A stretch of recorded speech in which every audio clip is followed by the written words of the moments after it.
everyone. Welcome back to our podcast. Let's talk about it. Let's talk about it, y'all. Let's talk about it. Yes. Come on now. So this is a space where we unpack some real conversations about healing, learning to love ourselves again, and breaking cycles. Yeah, for sure. You know? Yeah, thank you. I'm Benetton. Hi, Bren. Hi. And I'm Chevis. We're so glad to have you here with us today. It's a good day. We've had an amazing day, so we're happy to be doing a podcast. And, let's go. So today's episode is one that really hits home for so many people. We're asking the questions, why do people stay in an abusive relationship? That question gets thrown around a lot, but the truth is, it's not as simple as just leaving. So that is so right, Brent. Thank you for saying that. A lot of times people ask, why don't they just leave? Yeah. What people don't realize is that abuse creates a lot of confusion, fear, dependency, and sometimes even a bond that feels impossible to break.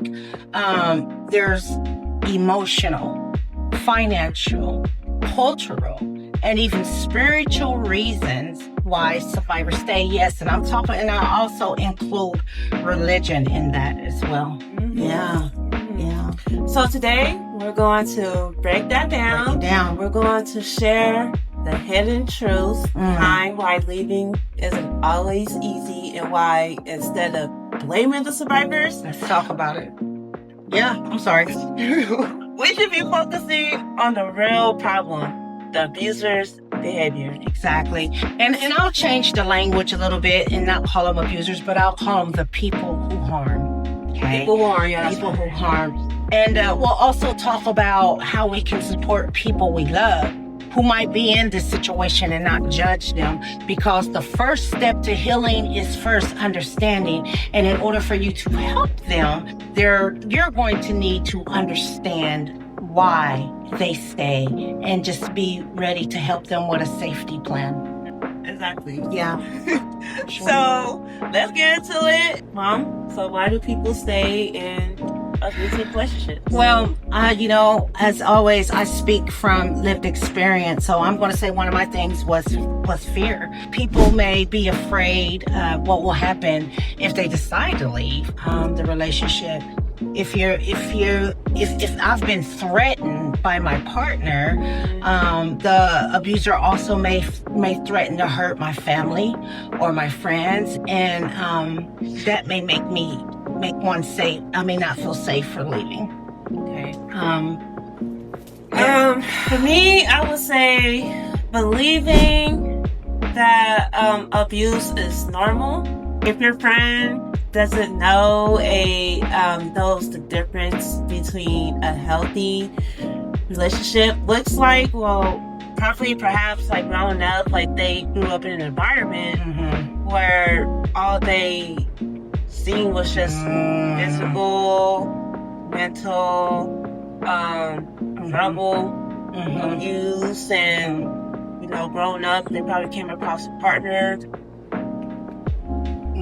who has those came across a partner, and the survivor doesn't know the difference between a healthy and unhealthy relationship. So yeah, you know what? You raise a really good point on that, because like you said, if you grow up in that environment, it can be normalized.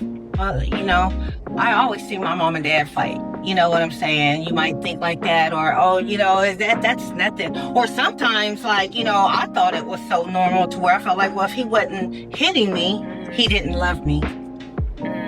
Yeah, he didn't love me if he wasn't hitting me, because unhealthy relationships is all I knew. I also think that, I know for me it was the fear of being outed. You and your partner may have had intimately them sharing, with other people about you or something of that nature. And I know, for same-sex relationships, it's if they haven't came out to everyone, their partner may threaten, to reveal their secrets, right? And being out, it may feel especially scary for young people who are just beginning to explore their sexuality, or someone who might have a very religious family and they're against that type of, I would say embarrassment.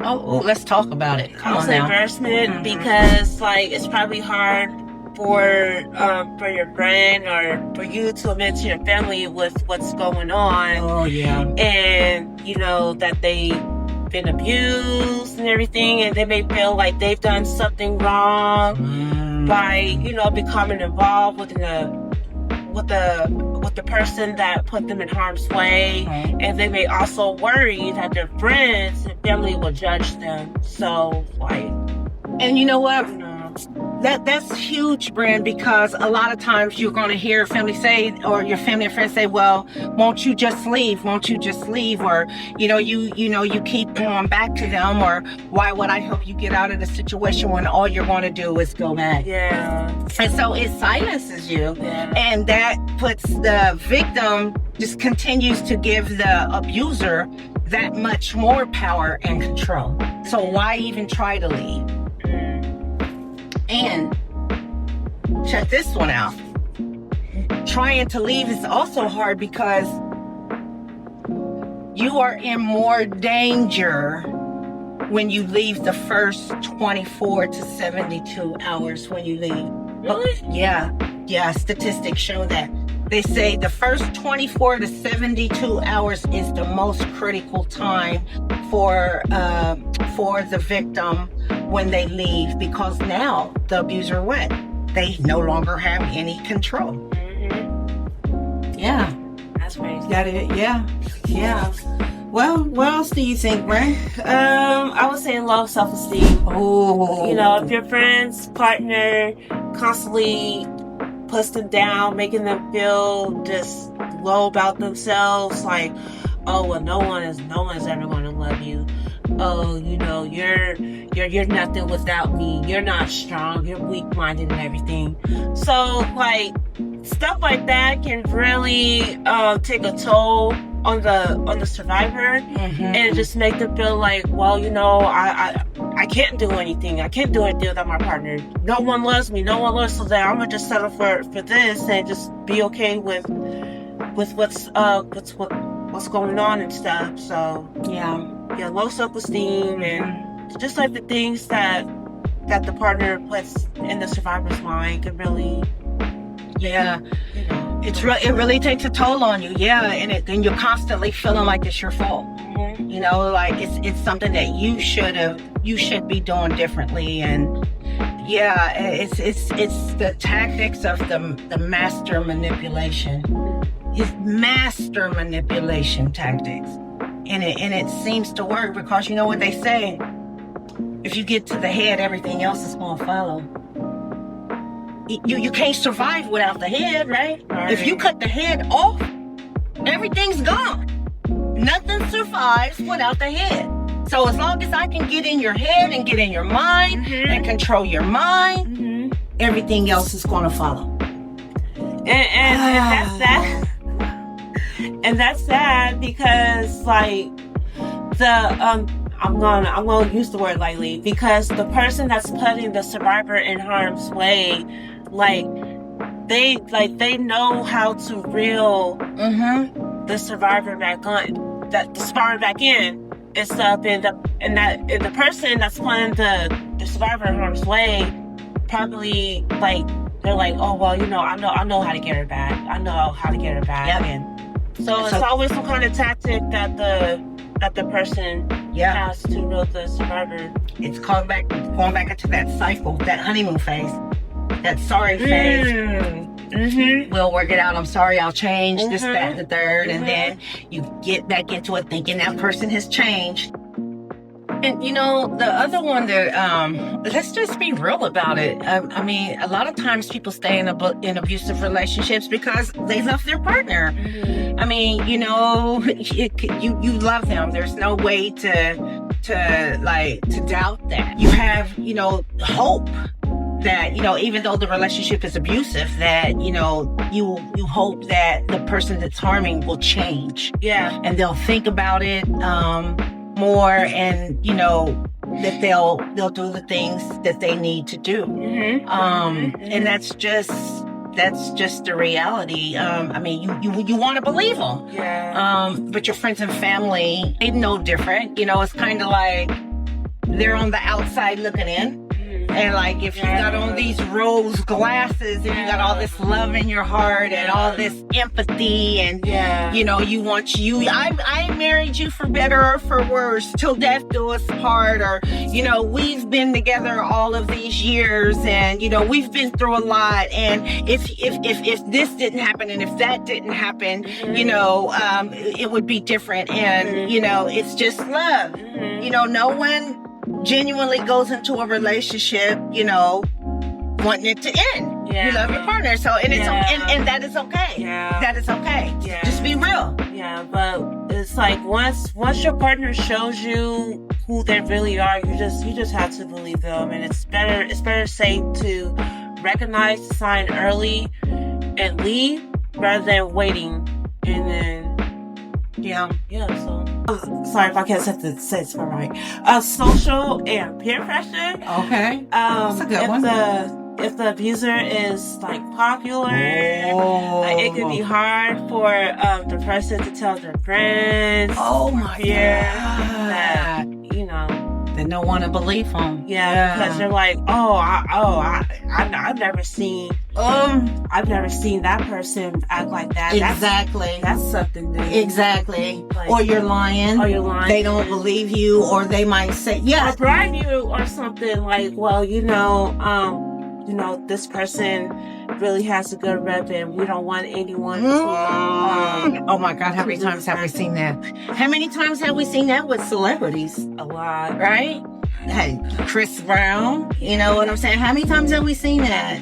Yeah. To where it's came out that, this person was abusing their wife. And you got to think about it too. In those types of social influence perspectives, relationships, they have money to go sit on Dr. Phil's couch and Oprah's couch and, work it out amongst themselves. Whereas people, your average everyday person, we don't have money to go to therapy. Yeah. We don't have those types of resources. So a lot of stuff gets swept under the rug because of who the person is. Burnett is a really good one. Thank you for sharing. So I didn't, that's the one that I didn't even think about. Yeah. I didn't even think about that. Which takes me into culture and religion. Because there are a lot of reasons religious folks stay in abusive relationships. The pastor's wife. It's like we just don't know about a person behind closed doors because people are so good at putting on the front, this is who I am in front of you, but behind closed doors, who are you behind closed doors? I'm sure there's some preachers who be, oh man, come on, hey, if you want to talk about it, we can talk about it, because I know that to be a fact without a shadow of a doubt. You look into these religious leaders' lives, they look like the perfect family. They look like the perfect couple. She's praising the Lord. They're driving their Mercedes and they're living large. They're doing stuff in the community. But behind closed doors, she's living not in heaven, but hell. Period. So and other cultural, not just religion, but it could customs. In some relationships, the man is the head of the house. He's the leader. He's the big decision maker, and you just follow suit. Yeah. You just do. You're to be seen and not heard. And you know what? This is my thing. I don't necessarily have an issue with that if it is something that is agreed upon. if you're a submissive woman and you're perfectly fine with, you know, being that silent person and you know, that covered person, that's fine. It's when it's forced. Yeah, when it's forced. Yeah, that's when it becomes an issue. So don't get me wrong. I'm not trying to say that people's traditions and customs are wrong, but it's not to be used as a tactic for abuse. But that is one of the reasons why people stay in abusive relationships. Or maybe they were raised in a household, like, you know, like you breaking up a family. You know, that's, you know, we stand on family and loyalty. So whatever you and your partner are going through, Deal with it. you gotta deal with it. And what happens in your house stays in your house. Nobody's business. Yeah. But let me tell you something. I'm here to tell you right now, domestic violence, sexual assault, and human trafficking is everybody's business. And if you're dealing with someone, like if you're telling a close family or friend about what's going on and they're not believing you or helping you in any kind of way, shape, or form, those are the people that you need to cut off and just cut off. Because just like the first part that we were saying, outing your business to people, like your friend outing your business to, you know, the person, and they're like, oh, and then it becomes a big issue. So yeah, you just gotta be careful with who you tell and confide in, because people do have a lot of mouth, and just because the person that claims to be your friend isn't really your friend, they're just there to listen and spectate. So. Yeah, that I don't know. I mean, that right there, and it just excuse me for a moment, because that right there just triggered me, because I can remember a time in my abusive relationships where, I mean, going to church, I would go to church with black eyes and broken arms and things of that nature, and even like family members, when they knew I was being abused, it was never like, you know, let's help her. It was always, well, what did you do? It was victim blaming. Yeah. It was victim blaming. Somehow it was my fault. But oh, sorry. Go ahead. No, go ahead. Go ahead. No, you're good.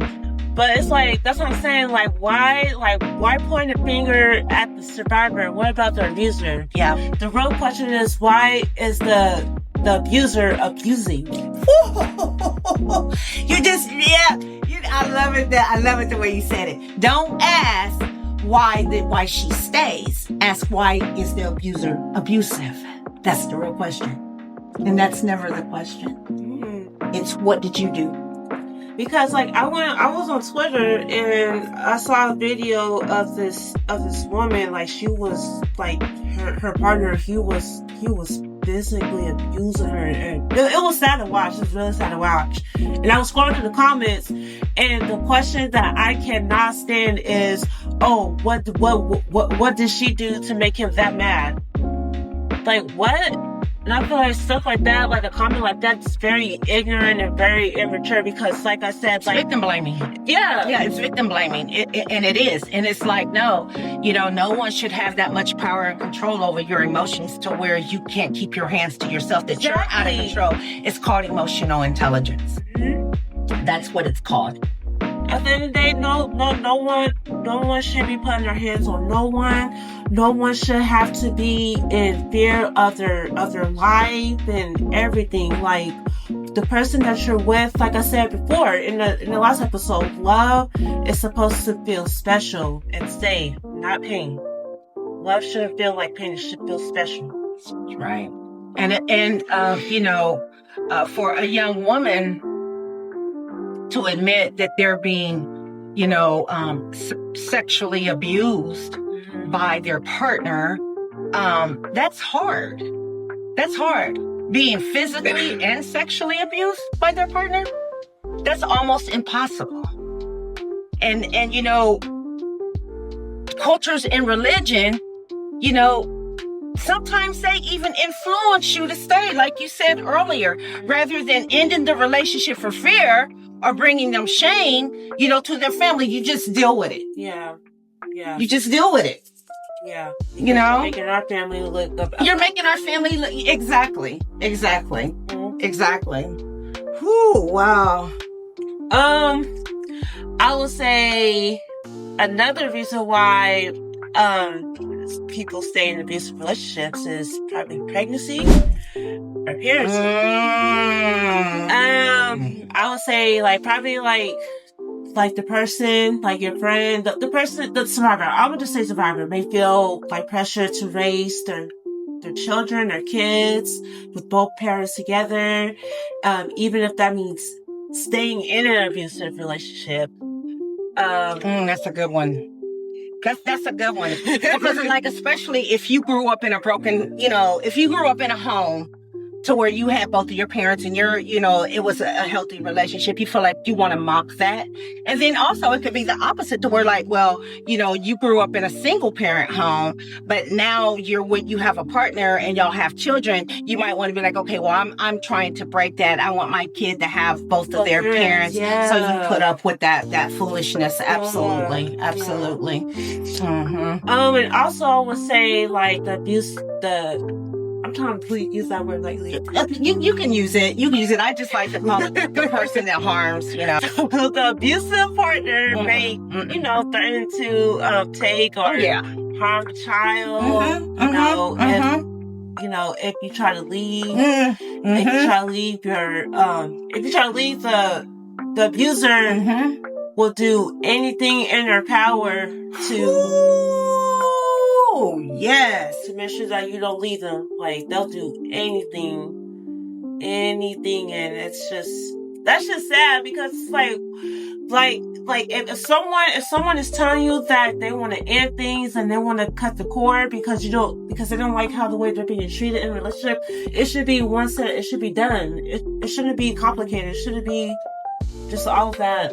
But again, we're talking about people who harm, which people who harm have to have power and control. And if I can no longer control you, that means my power is gone. And so, that'll never happen.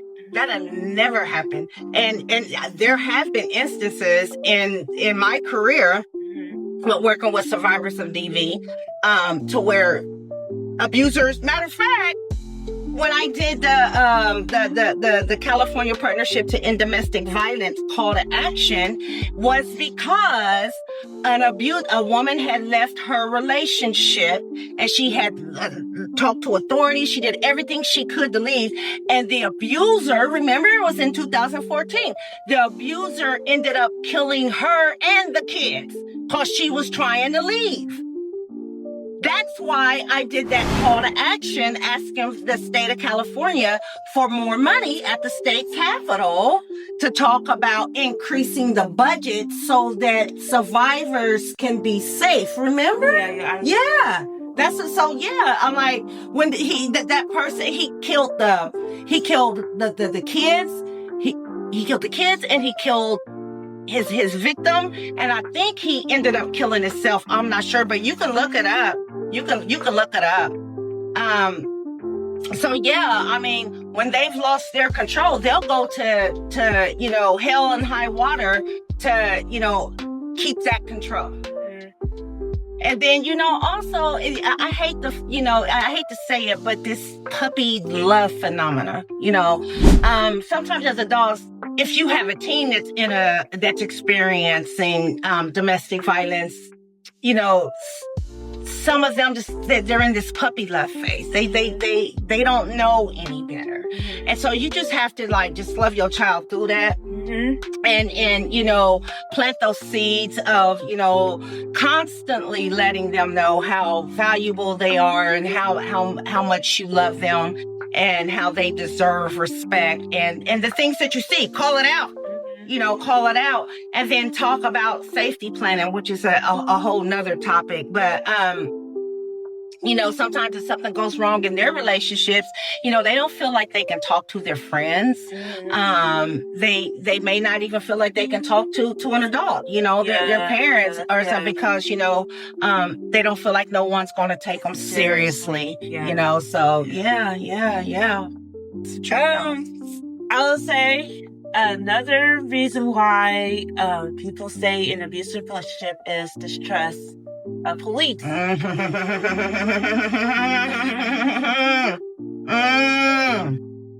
Well, make me choke on my coffee. Let's talk about it. So I would say like many teens and young adults probably do not feel like police, take their situation very seriously, or feel like they won't help them, and so they just don't report the abuse. Well, let me tell you something. Well, yeah, that's definitely a valid reason, because sometimes law enforcement, they respond to these calls for DV, and when they respond, they're not looking at, they're not looking at everything, because they can't. They're responding to a call, so they're going to take either the one that is, badly beaten, or they're going to take both, because when they come, somebody's going. I know that's what happened in my situation, because I did not want my name to be in the system, because I was working with survivors of DV, because I would not say that this person was the one harming me. I was the one with the black eye and beat up and all that. They didn't care. They were saying, well, he said you hit him too. Yeah, I hit him because he was hitting me, and I'm trying to keep him off of me. Yeah, I'm defending myself. I'm trying to protect myself. And y'all see him and y'all see me. Well, somebody, he said you hit him, and if we see that he's done it to you, but if you don't say he done it, we're taking you. And guess who went? Because of my dumb behind was so loyal, so silly, I went to jail. They took me. And I was a survivor, so I get why people don't report. And I feel like law enforcement needs to be trained correctly on how to respond to DV calls. They need to have like a domestic violence response team person on the task force, so that when those calls come in, that they have someone who's trained and the expert in the field to be able to advocate and to be able to help the survivor feel supported. And they don't do that. Yeah. I'm just the trigger. Okay. Yeah, I'm sorry, Gwen. It's okay. It's okay. It's okay. So yeah, I would say distrust in the police. Yeah. I would also say like a language barrier. A lot of times, victims stay in these relationships because of their immigration status. And of course, that is the carrot. That is the carrot for the person who causes harm. If you can threaten to have a person deported, and I'm going to call the police on you, and you'll go to jail. And then also, if they don't know, English as a first language, it could be very difficult for them to express the depth of their situation to others. So they feel like they have to stay, and, they rely on the person that harmed. They rely on financially, for shelter, so that they can take care of their children. Yeah, like, well, he did put his hands on me, but he takes so good. He takes so good care of me and my kids. I don't want to be homeless. I don't want to live in a shelter. I don't want to go back to my country. Yeah. Things of that nature. They do, and I'm gonna say it because I don't care. I don't care. I'm gonna say it. A lot of times, abusers, people who harm, they go over to these countries and they bring these women back, promising them status and the American dream, and they believe them, and then they come back here and they abuse them. They do it, and it's like the younger, the better for them. And then they get here and then they're just stuck. I've seen it happen time and time again. Because they probably know like that person doesn't have any family, no one knows them, so... Exactly. Control. Power and control. Jesus. Yeah. Power and control. Yeah. I would say lack of money. Let's talk about it. The survivor may have become like financially dependent on the person that's causing harm to them, and probably without money, like it can seem very impossible for them to leave the relationship, and they're probably like, well, I don't have any money, I don't have no place to go, so like the only thing I'm left with is just to be here, and that's sad. So that's what I'm saying. Like when it comes to, that's why I just feel like it's very important to have a safety plan, and to just, if you're able to have the means to save, to just save. Just like, I think, was it in the first podcast that we did? You mentioned about that's important to like put like at least $10 or $20 away in your savings, because you may never know what was going to happen. So you just want to be prepared. Yeah. And it's called a safety plan. A plan to leave, and you need to have somebody that you can trust. Yeah. You don't want to let the person that harmed know that you got some money put away. You just that's your. We'll get more into that. We'll get more into that. Right now we're talking. Yeah, that's a whole nother topic. So we'll save that. We'll talk about safety planning later. Yes. But it's it's hard. It's just really it's the feeling of being helpless. Yeah. You feel really helpless, especially if the person that you live with, they're very like emotionally like aggressive. It could be very challenging. One that I seen that this one really broke my heart is when if someone is disabled. If you are physically disabled, you depend on your abuser. They can feel that their well-being is connected to the relationship, and this dependency could heavily influence their decision to stay in the relationship. For example, I'm going to talk about two. When I was working at an organization in Sacramento, I had a lady who was she was highly educated, worked for the state of California, but she was deaf. And all she knew was sign language. So there we go with the language barrier. How does she get to communicate that her abuser is beating her, taking her money, sexually assaulting her? And she ended up, this is kind of making me a little emotional. She ended up in the shelter, and like at that time I was her advocate, and my thing is I've never worked with nobody that was deaf. And how do I support her? So one of the things that I was able to do is, she could write, and that's how me and her communicated. And I had to get her connected with the TTY line or TYY, whatever it is. It's for the deaf people, and we were able to get her a restraining order, and we were able to get, she stayed in the shelter, and she almost lost her job because she wasn't able to go to work because of all of the things that he was doing to her. And, just that was one that really, really broke my heart. And then another one was, it was a 65-year-old Korean little lady that came into the shelter, and she didn't have status. And, oh my God, excuse me, just give me a minute.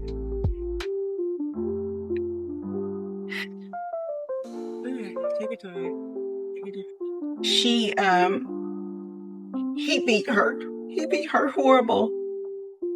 I mean, he beat her to the point to where she just, finally when she got to the shelter, she just had stitches and black eyes, and she couldn't even speak English. He went to jail, but the thing about it, in communicating with her through translation, she said the reason why he would beat her like that is because she didn't want to give him her money. Her only source of income was like a little Social Security check. And he beat that lady, and I took care of her while she was in the shelter. I would change her bandages and, help her wash her hair and give her showers and stuff, just, but that's what I'm saying. It's like, you have to really pay attention to, people with disabilities. Stop casting so much judgment. Stop. I'm okay.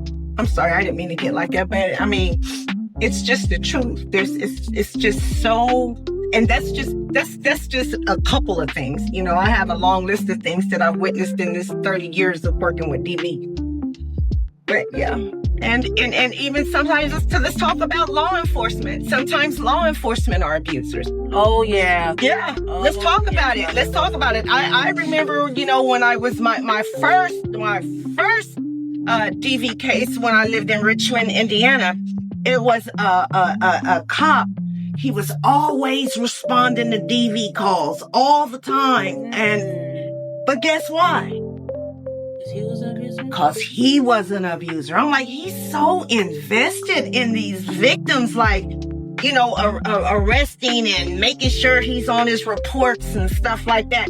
And what it turned out to be, because he was abusing his wife. Wow. So he was overcompensating, hiding his own. Yeah. So don't sit up here and think because they got the badge that no, that ain't the truth. Some of them are not here to serve and protect. Exactly.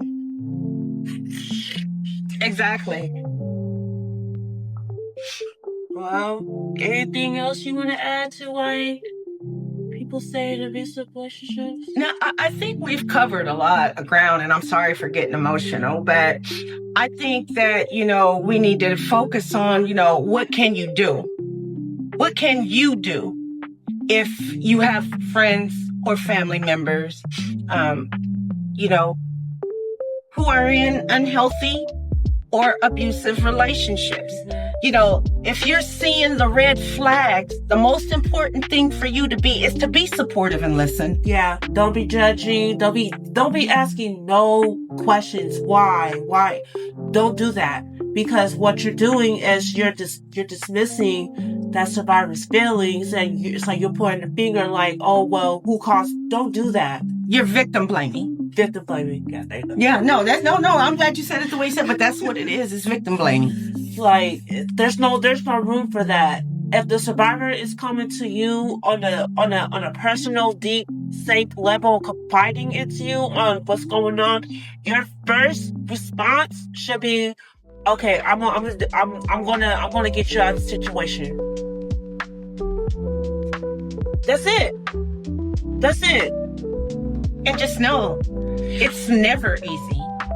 It's never easy to leave an abusive relationship. Mm-hmm. Try to let the people that you love know that there's options, and invite them to check out resources. Check out resources for them, and we'll give you resources as well. Mm-hmm. So please, make sure that you're not judgy. Staying in an abusive relationship, it happens. Statistics show that victims return to their abusers 7 times. That is a statistic. That is proven. And so with that why people stay is tied into that. Okay? So, help them with a safety plan. And like I said, we'll get into that one at a different time. But I think, we've covered we've covered a lot of ground today, and whew, And like I said, our channel, our podcast, our channel, whatever. Like I said, this is a real raw and uncut podcast. This is we don't tiptoe around nothing. So if this topic is kind of heavy for you, you do not have to watch it. You don't have to watch it. But if you know someone that's going through this or needs some kind of help, just let them know, like, hey, there's help, and there's like share this video to your family and friends, whoever's experiencing this, and maybe this will give them like some kind of insight, or like just some kind of insight, or some, I don't know how to say it. Yeah, you said it, baby. You said it, and whew, I mean, give them hope. Yeah, like, okay. Oh, there you go. Give them hope. Give them hope. And you can break the cycle. They can break the cycle. And this was deep. This was a deep one. And family, if you take nothing else from today's conversation, remember this: staying in an abusive relationship does not mean weakness. I'm going to say it again. Staying in an abusive relationship does not mean weakness. It means survival. People stay for reasons that are complicated, layered, and often rooted in fear and a lack of support. So if you're not going to be a part of the solution, please don't be a part of the problem. Yes, and like, instead of asking why don't they just leave, like I said in the beginning video? Yeah. Mm-hmm. Like, let's start asking, how can I support them? And why does the abuser abuse? Mm-hmm. Shifting, like, for real, like, let's just shift the focus. Yeah. Shifting the focus will make a huge difference. So yes. Let's not pinpoint why, who. No. Let's not do that. And if you or someone you know are going through this, please know you're not alone. Mm-hmm. I've been there. I've broke my cycle. There are resources available and safe spaces for you. Mm-hmm. You could call 1-800-799-SAFE, which is the national hotline. And, there's also other resources in the description of this episode. So, please reach out if you need help. Your life, your safety, and your peace are worth it, and you are loved. Okay? And Bren, is there anything you want to add to our listeners? Yes, and I just want to say thank you, for holding the space for us today, Mom. Thank you. Thank you for telling us, your personal experiences, and just thank you. I just want you guys to know that your feelings matter. You matter. Like I said, that there are resources available that we will put in the description below. And if you need any kind of help whatsoever, please don't hesitate to reach out to neither one of us. So, and we'll add our emails into the description. So, like, if you have a friend that needs help, we can put our brains together and gather some resources and absolutely help you out. And don't forget, I don't know if you guys noticed or not, but we have our new Let's Talk About It t-shirts. Yes. We have our merch now. We also have our coffee mugs. Yes. So if you're interested in getting a mug or a t-shirt and supporting our podcast, which helps us, please feel free to go to our website at www.5hightribestore.net. Okay, and don't forget to subscribe, like, and share. We really, really want to push this out into the algorithm. Okay, so we can help raise awareness. So our next topic, I don't know if y'all ready for this one, but I know a lot of this content has felt like it's directed to women or for women. Well, our next topic is going to be about male survivors. Okay? we're going to make sure we're categorizing this. So we're going to spend some time on DV, then we're going to spend time on sexual assault, then we're going to spend some time on human trafficking. So our next topic is going to be the stigma for domestic violence for men. And then we'll get into the topics for domestic violence for same-sex relationships, okay? So again, thank you. Have a great day, and we will see you in another 7. Let's talk about it. Good night. Good night. Good night. Miss Mays. Okay, hello everybody. How are you all doing? To share a little bit about what I would like to see, I would like to see the same way sex offenders and arsonists have to be registered. I would like to see the same things for people that commit domestic violence. This will definitely impact saving lives. Because if I would have known that my abuser had already been prosecuted 4 times for domestic violence, I probably would have made a different decision if there was maybe more of a platform to where you can also find that information, which it really wasn't. So for me, I had moved to California from the state of Indiana, and I out here with 3 small girls by myself, no family. Met this guy, and the abuse started probably like 90 days after being with him, because we know there's always that cycle of violence, that whole honeymoon phase thing happening. And then once he was comfortable, he became first emotionally abusive, then along with the verbal abuse, and then came the physical. Well, and for whatever reason, I continued, because I was so broken and broke down, feeling like I didn't have worth. Of course, I would return back to him. He was a narcissist. And so basically, finally, when he almost took my life, he was prosecuted, but the part that really hurt me, he only received 4 years for being a reoffender of 5 or 6 times. 4 years, only did 2, and probation. And his probation sentence, I think, was supposed to be 2 years. I think he only did maybe a year. And so the judge, however it works, prosecutor, defender, I felt like the judge really worked in my favor, because he stated we normally only give 5-year restraining orders, but in this case I'm going to give 10 because this guy is violent. He's dangerous. Okay, so long story short, when he got out of prison, it didn't stop him from bothering me. He was able to locate me and harass me.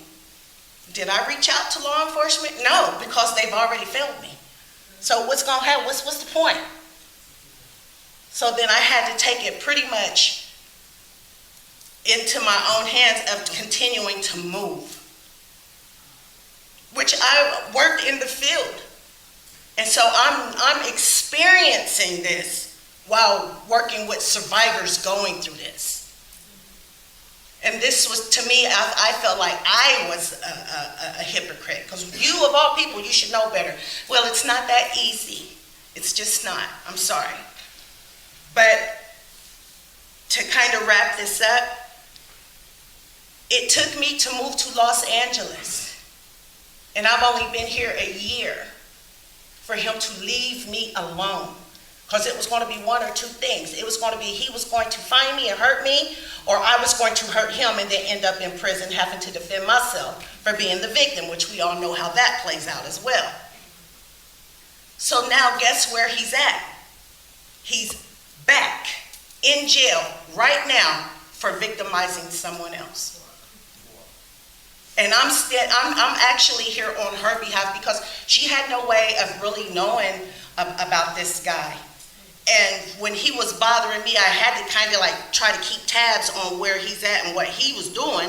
So I'm thinking, well, maybe if he finds somebody else, he will finally leave me alone.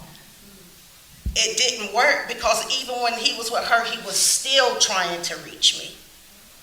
And when I finally contacted her and said, you know, I don't know, I hear this person is back in jail. I don't know if you was his victim or not. Were you? And she said, yes. I said, well, I just want you to know I was his victim too. That was the only way she knew anything.